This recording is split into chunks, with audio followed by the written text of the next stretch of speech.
cheers. Welcome home after your extremely long paddleboarding trip. 720 kilometers in northern Canada. Insane. I'm glad you're alive. Thanks, bro. And, it's nice to be alive. It's great to be able to talk to you face to face. I have some questions for you. I'm going to ask them now. The first one is... I feel like this is the presidential debate. Well, it's kind of like that. Tell me about your trip. Where did you go? Where did you start? Where did you end? Okay, so I started paddleboarding in Whitehorse, which is the capital of the Yukon Territory, and I paddleboarded 720 kilometers downriver, which is north, through basically completely off-grids, kind of wilderness, all the way to Dawson City, the thriving metropolis of Dawson City, population 1,500. That's it. Yeah. It's a pretty small little city, yeah. So, the Yukon River. It's a big river. It starts off about the size of the Bow River here in Calgary. It just gets bigger and bigger and bigger as you go north, as all these big tributaries come in. Some of the tributaries are huge rivers. They're like 10 times the volume of even the Bow here.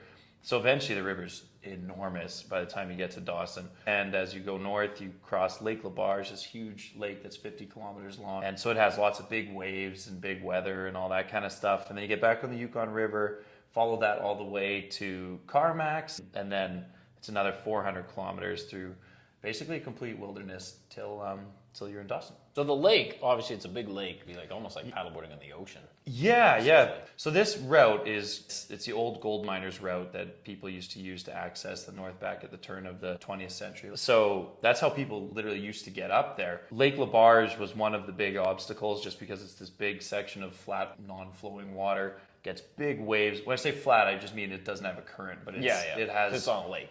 Yeah, but it has big waves. It's kind of like paddling on the ocean. The paddleboard actually performed better than I would have expected on that lake. I had a BLACKFIN V paddleboard, kind of like the longer touring version of the BLACKFIN X that you and I use for fishing, which made it like a little bit faster through the water. It has like 485 pounds of payload to take all my gear. They're inflatable. So a trip like this. Yeah. When I asked outfitters in Whitehorse, a lot of them thought I was nuts for taking an inflatable, but we've used them so much, like inflated them, used them, dry them off, rolled them back up, put them back in the truck.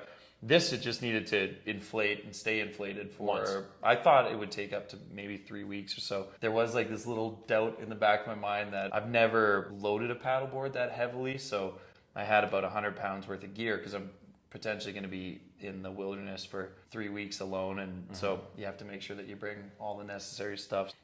With all the weight on it and going over the little waves in the river and whatnot for that far of a distance, I had a little concern. I tried to prepare for that. I brought patch kits. I got a big split in the board. I'm gonna have to fix it somehow. So exactly. I brought a pump, one of iRocker's small little backpacking pumps. Yeah, those things are pretty awesome. Yeah. Well, we've never had problems with those boards before, but still in the back of your mind you're thinking, well, what if there's the one board, the one time. We've been lucky for the last several years of never having a problem with an iRocker board, but the one time you do a trip on an inflatable, obviously that's the risk, right? Well, and so you have to prepare for that, obviously. That was kind of like the main thing on my mind when I was planning for this was, okay, if I had a board failure, you're 300 kilometers from the road, you're going to have to find some way to get out. I had a bunch of different backup plans, like I brought a big portage bag, so if the board truly failed and I couldn't fix it, then I could hike out. I also had, like a satellite device if I really had to call an SOS. That would obviously be the last thing that you want to do. Yeah. One of the big unknowns was animals. You might expect to have a board puncture or something from the river, but you can control that, right? But what you can't control is in the middle of the night when you're sleeping, if a porcupine comes by and chews on your board, because they like to chew on things, or like a bear comes into camp and decides to chew on your board too. And as it turned out I didn't end up having any animal problems. Obviously, you probably saw lots of bear, lots of moose. Yeah, I kept a tally. From when I left Calgary, I counted 21 bears, but they were all black bears, no grizzlies. Ton of moose, a bunch of porcupines, buffalo, all that stuff. On the river, oddly enough, all the bears that I saw were either in the water or on the islands. Which was funny because because I thought, I'll stay on the islands and that way you can avoid the bears. Yeah, maybe obviously I know that bears swim and go out to the island sometimes, but I thought probably have a lower chance of seeing a bear, or at least I'll see it coming. All of the bears that I saw in the river were either swimming, and I actually paddleboarded next to 3 in total that were swimming across the river. They're less intimidating when they're in the water, right? So just kind of stay like upstream of them, and they'd be panting and working their way across. But yeah, they were all in the water or on the islands, so that was a little disconcerting. Of the hundreds, if not thousands, of bears that we've seen in the north, how many have you ever had a problem with? Right? Yeah, exactly. Yeah. None until there's one. Yeah. None, and then you never hear about it. Yeah, exactly. Yeah. Look, that's amazing. So do you camp mostly on the islands then? The first section of river and Lake LaBarge, I camped on shore. For that first section too, I ended up running into a park warden in Whitehorse who very coincidentally also planning to paddle just to Carmax, the first basically half of my trip. So we actually teamed up. He took a canoe and I was on the paddleboard, 2 completely independent setups, but it was peace of mind at least to know that there was somebody else out there. What about forest fires? Yeah. Run into any of those? Yeah, and that was one of the things that I was like looking into before I set off, because there were 3 active forest fires along the route that came right to the water's edge. I just didn't know what to expect. And the first forest fire I ran into was when I was paddling with the park warden, Alex, and we had paddled most of Lake LaBarge that day, and then the first section north of Lake LaBarge is called 30 Mile River, and we had been paddling for something like 15 hours, and we're finally ready to start, looking for a place to camp. Then we turn the next corner, and there's just like smoke filling the valley. The disappointment just set in, because you're like, oh, this could go on for 100 kilometers for all we know, because these fires are huge, right? Forest was just charred and black on both sides and smoking, and there was open flame in like little patches and stuff, but it was mostly burnt out already. It was just this smoldering, very hot ash heap, and so we were kind of forced to continue on. And I think we paddled like 17 and a half hours or something that day before we eventually found a place to camp that was like far enough from the fire that you didn't have to worry about igniting in the middle of the night or something. No kidding. And that's kind of a roll of the dice. What were kind of the most intimidating parts of the river sections? So there was Lake LaBarge was probably the crux, because I just heard that the waves are huge, and I knew that there was no current to help me. So that was one challenge. The next section that I was warned about was Five Finger Rapid, and there's all these old stories of the prospectors going through there. And so they range from like it's completely mundane to like they had a net downstream of it to catch the bodies. I remember reading a story about that, and they're like, yes, anybody who made it through Five Fingers would have to like bury one of the dead bodies on the other. Like that was some ridiculous account that some reporter back in the day wrote. But anyway, as it turned out, Five Fingers is 5 like basalt columns that shoot out of the water. The channel on the far right is the one that is the widest, where they actually blasted it out back in, I think, the early 1900s so that they could run paddle wheelers, stern wheelers. Right. Yeah, and so I really didn't know what to expect, and as I was getting close to it, I had all my gear in the bags and strapped down. But it turned out it was really straightforward. Basically, I stood up through the whole thing. I even filmed a lot of it on my phone. Yeah. So it really wasn't that bad. Reality doesn't ever seem to live up to the legend. People tend to blow these things out of proportion. So, right. Sometimes. Sometimes. Sometimes. Sometimes it's the other way around. Yeah. Talk a little bit about that. Like what made being on a paddleboard better than say like a canoe, or worse? Yeah, so advantages and disadvantages. I actually got to compare them side by side because of Alex, the park warden. He was in a canoe, and we were both quite intrigued as to how the paddleboard would perform. Some of the advantages: visibility. You're higher up in a paddleboard, so you can see the features of the river a lot better, and you can see what's under the water, because you're not at that like low angle of refraction, right? So you can actually see into the water, so your visibility is a lot better. Just the freedom and comfort of being able to like stand and move around is really nice. It feels like you're just standing on the water. So like the paddleboard, actually I found in like high winds was a little more versatile, because it has less of a cross section for the wind to contact. So even though you're a big sail, you can control that. You can kneel down if you want to reduce the size of the sail, right? Or stand up if you have a favorable wind. Like across LaBarge, I was just a big sail with an awesome tailwind. So Alex found it hard to keep up in the canoe on LaBarge because I was moving so much faster. He actually built a sail out of his rain jacket in order to take advantage of the wind in the canoe, and literally sailed like 30 kilometers just with his rain jacket, which was awesome. Like you say, if you flip a paddleboard, like that's kind of a normal thing, right? And I actually tested that because I didn't know, with all the gear on the top, if you flip it, is it going to be bottom heavy and hard to flip back over again? I came up with a setup by like kind of arranging it in the garage. Just I drew out the shape of the board before it showed up on the floor and like played with dry bags and all that. Then when I got the board, figured out how to strap everything to the board, then I went out to a lake and I just flipped it a whole bunch of times. And I learned that it's really easy to flip back over. You just grab the opposite side and kind of lean back and the whole thing. Right, yeah, flips over. Yeah. Whereas a canoe, if you flip a canoe, it fills with water. You got to flip it back. You have to bail it out. In like a big lake like Lake LaBarge, there's no chance of that without getting to shore. That's what I always liked about paddleboards, is that no matter what, if they're flipped over, upside down, it'll always float. So you can always just get on. It's a raft, right? Yeah. Everything that I was wearing, I was prepared to swim in, and then I'd have to wring it out. And dry it. And I had a second set of clothing. Yeah, because at night, you're camping out there. And Do you see any northern lights? I'm assuming not, because it's it's daylight pretty much almost 24 hours. Yeah, definitely not in July up there. When I started in Whitehorse, it would get like a little bit dark in the middle of the night. By the time I was north in Dawson, there was no darkness at all, because the sun, it sets, but it just barely under the horizon. So it just looks like a 6-hour-long sunset, basically kind of in twilight, and then the sun's coming up again. So it's never actually dark. So no northern lights this time. Right, yeah.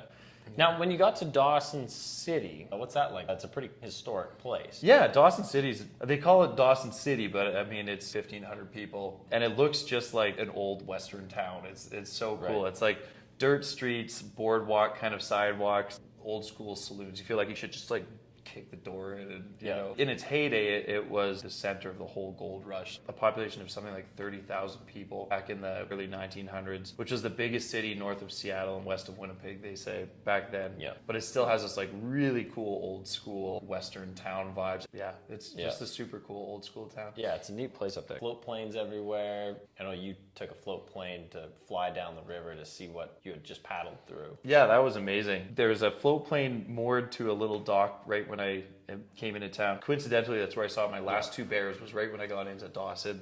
There were two bears in the river, a big one swimming after a little one, and the little bear swam all the way across the water, and the big one made it about halfway and then came back and got out. Welcome to the north. Like, we're right in town, and there's two bears in town. Even bears are afraid of bears. Yeah, yeah, exactly. Yeah, and then there's this little float plane, and found the pilot, and we went for a little sightseeing flight back upstream to where the White River joins the Yukon River, just so Mom and Dad could see the last little section of river. And man, it was absolutely amazing to see it from there, because that valley is just vast, and it looks even bigger when you're in an airplane. All the different channels, and it's all braided and going all these different directions. And even when you're on a paddleboard, like, it feels big, but from the air, it's just like, you see, it was mind-blowing to think that a little paddleboard can somehow survive all that. Yeah, exactly. Get you there, An iRocker BLACKFIN V. yeah, exactly. Not just any paddleboard. Yeah, you can't just buy one off Amazon for $100. No, you will die. Yeah. You had the BLACKFIN V. Their new carbon paddle was important. Obviously, that thing's awesome. I know I've been trying it a lot, and it's pretty solid. Yeah, because, so iRocker sent us two full setups. It was a BLACKFIN V with a carbon paddle for me, and then one for you because you were supposed to come, but then, of course, work and whatnot. It's okay. It's now a Christmas present. Yeah. I know you've been using it a lot here, so you had to pack for all these different types of weather conditions, obviously. Yeah. A lot of planning.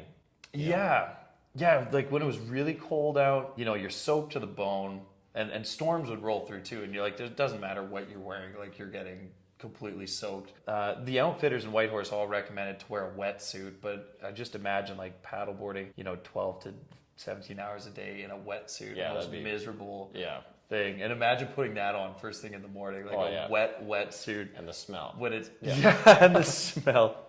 When it's like near freezing too. Putting on like this wet. Oh, that would just be the worst. I wouldn't wear it. I wouldn't wear it either. But there's every reason not to wear it. Yeah. Then I'd be packing a wetsuit for no reason at all. That's why I didn't take one. And there was literally an older lady in Whitehorse who had just finished canoeing the Yukon River. And when I told her what I was doing, she said, "Oh, you're crazy." And she's like, "Are you taking a wetsuit?" I said, "No." And she's like, "You're going to die." That was her helpful advice. Every time I overpack for something, you try and imagine yourself like on day 4 when you're finally sick of wearing all that stuff, and you just know it's going to be in the bag and you're not going to touch it, and you're just going to be putting up with being cold, but at least free to move around and whatever. It's just better. Yeah, so I wore normal just layers. I wore fleece and wool layers and stuff to stay warm with like a waterproof shell. I figured if I fall in, I just take off the shell, wring everything out, put it back on. It'll be wet, but whatever, warm enough. And then if it's a real emergency, I'll just make a fire, which I ended up making on really rainy days. So we just would pull over and then make a little fire and dry out all our clothes and then hop back on the river. So doing everything on the board. I got really good at like doing everything, like my cooking, because as soon as you're off the water, you're just looking at the river as it flows by, thinking like, I could be making miles right now. At first I told myself like, don't be cooking on the board. It's too much of a risk of losing stuff in the water, but in the end, just because I didn't want to be off the water too much, I got really good at like cooking all my food on the board. Doing my laundry on the board, which is awesome, like on the hot days. What was your favorite gear on this trip? Okay, I was thinking about that. There were a few kind of things that I'd never used before that I really appreciated. Camp suds. It's like this. I know this sounds weird that I'm talking about a detergent as being like favorite gear, but it's like a scent-free detergent that you can use for like cleaning your dishes, doing your laundry, use it as shampoo or like soap for your body.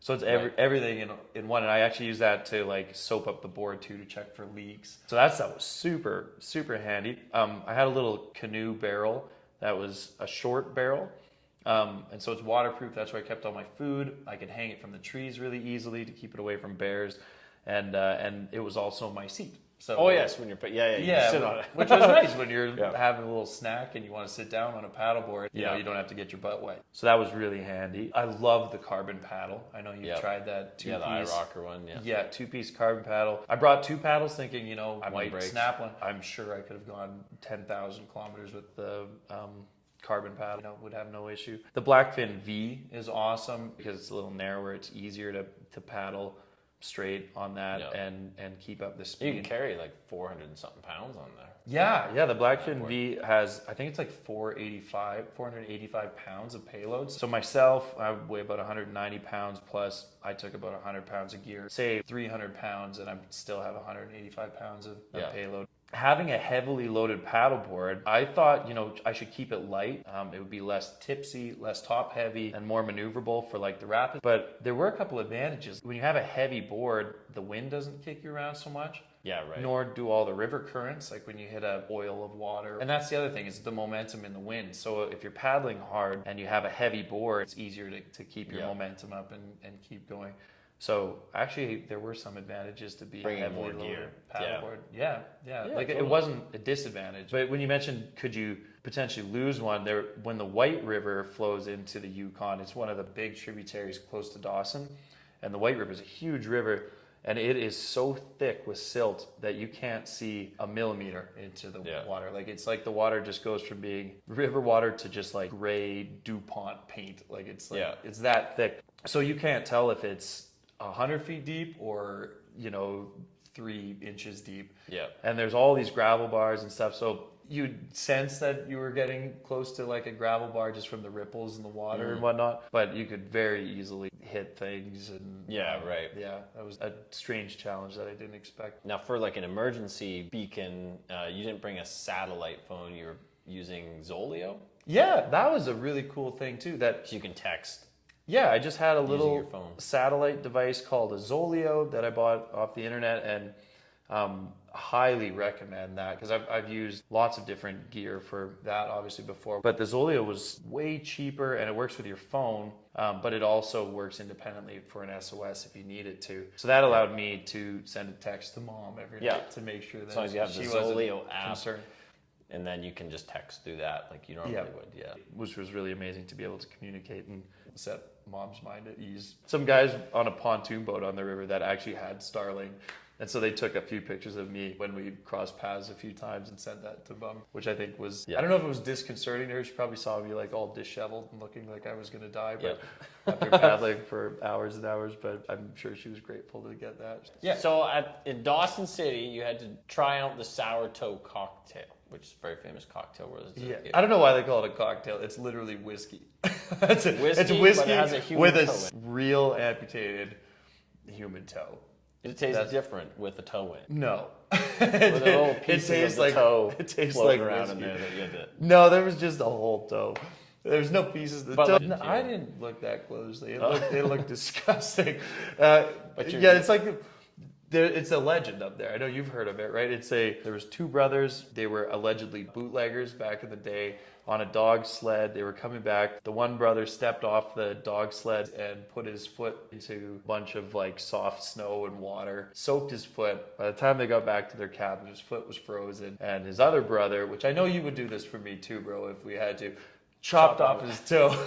I would absolutely do that. With an axe. Thanks, bro. And I would put it chopped it off with an axe, and to commemorate it, they put the toe in a bottle of alcohol, and I guess it sat there for like many, many years until eventually someone discovered their abandoned cabin, found the toe, and decided to start the Sour Toe Cocktail Club. It was just a shot of whiskey with the toe in it. And now there's something like 100,000 people that who have done it. And they used that original toe, I think right up until it was like fairly recent, that someone swallowed it thinking it would be funny. And everybody was pissed off. They're like, we've had that toe for years. Like, you just ruined the whole tradition. But fortunately, they found a whole bunch of donors who were willing to donate their toes. So now they have multiple real human toes. And they still serve it up at the Sourdough Saloon in Dawson. So the Sourdough Saloon, you get the sour toe cocktail. Yeah. Your lips have to touch the toe. Drink it fast or drink it slow. Your lips must touch the gnarly toe, is what they say. That's a good way to celebrate this trip. It's a weird tradition that is very befitting of the North, for sure. Because everything up north is just a little strange. Strange things are done in the midnight sun. You did a lot of strange things on this trip. Well, man, welcome back home. Thanks, broski. Cheers. And thanks for doing the little interview. Yes, iRocker, we hope you enjoy this. And whoever you send this out to. You can do some crazy stuff on an iRocker paddleboard. Lots of crazy things.